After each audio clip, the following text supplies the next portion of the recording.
Kemudian datanglah babak keempat yang Nabi sebut sebagai babak mulkan jabariyah. Babak keempat ini kita belum tahu akan berakhirnya kapan, sebab kita berada di dalamnya saat ini. Dan babak keempat ini adalah babak kepemimpinan para penguasa yang memaksakan kehendak mereka. Kepemimpinan di mana Allah Ta'ala sekaligus menguji umat Islam dengan ujian yang sangat berat. Apa itu? Allah Ta'ala menguji kita, umat Islam, dengan posisi sedang kalah. Sementara sebaliknya, kaum kufar, khususnya Al-Yahud dan Nasara, Eropa dan Amerika, yang Allah izinkan memimpin dunia sejak saat itu, sejak hampir 100 tahun yang lalu itu. Karenanya, kalau kita merasakan betapa pahit dan getirnya hidup di babak keempat ini, memang dapat kita simpulkan, this is the darkest chapter of the Islamic history. Ini babak paling kelam dalam sejarah umat Islam. Karenanya Nabi juga memberikan gambaran dalam sebuah hadis riwayat Muslim, hadis sahih, badiru bil a'mali fitanan ka qit'il lailil muslim. Bersegeralah kalian beramal sebelum datangnya fitnah-fitnah yang begitu banyak seperti malam yang gelap gulita. Inilah babak yang sedang kita jalani sekarang. Kapan dia akan berakhir? Wallahu a'lam bishawab. Cuma kita bisa membaca tanda-tanda yang bermunculan. Dan kalau saya ditanya secara pribadi, saya termasuk orang yang husnuzon billah. Babak ketiga ini tampaknya sudah mendekati jadwal expire date-nya, jadwal berakhirnya. Untuk kemudian kita akan memasuki babak kelima, dan itu babak terakhir, yang mana dalam hadis tersebut Nabi Muhammad SAW menggambarkan thumma takunu khilafatan ala minhajin nubuwah. Kemudian datanglah babak kekhalifahan yang mengikuti metode kenabian dalam hal kepemimpinannya. Thumma sakata. Kemudian Nabi diam. Kemudian Nabi diam, kata para ahli hadis, mengisyaratkan sampai disitulah batas akhir umur umat Islam.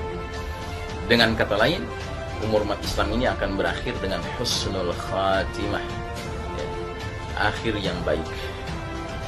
Diawali dengan awal yang baik, kepemimpinan Nabi Muhammad SAW, langsung diakhiri dengan akhir yang baik, yaitu kepemimpinan Al-Mahdi, yang kemudian disokong dengan turunnya Nabiullah Isa alaihissalam dari langit, bukan untuk membawa ajaran baru, apalagi membenarkan agama Nasrani yang sudah jauh menyimpang dari aslinya, tetapi justru menegakkan dinullah Islam.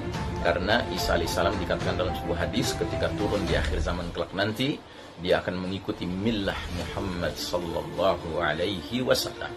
Nah, saudaraku rahimakumullah, jika benar bahwa babak keempat ini sudah mendekati ujung akhir keberlakuannya, maka yang kita harus siapkan adalah menyadari bahwasanya perpindahan dari babak keempat yang penuh kegelapan, penuh dengan kemungkaran, penuh dengan kezaliman, kemaksiatan, kesombongan, kekufuran, kesyirikan, kemunafikan ini, menuju era babak kelima yang penuh dengan keadilan dan cahaya terang benderang dinullah Islam, syariat Al-Quran, maka kita harus mempersiapkan diri. Karena perpindahan babak keempat ke babak kelima menurut kajian dari Syekh Dr. Muhammad Ahmad Al-Mubayyad dalam kitabnya Al-Mawsu'ah, ensiklopedia akhir zaman, adalah sebuah perpindahan yang sifatnya tidak seperti makan siang gratis, ya kan?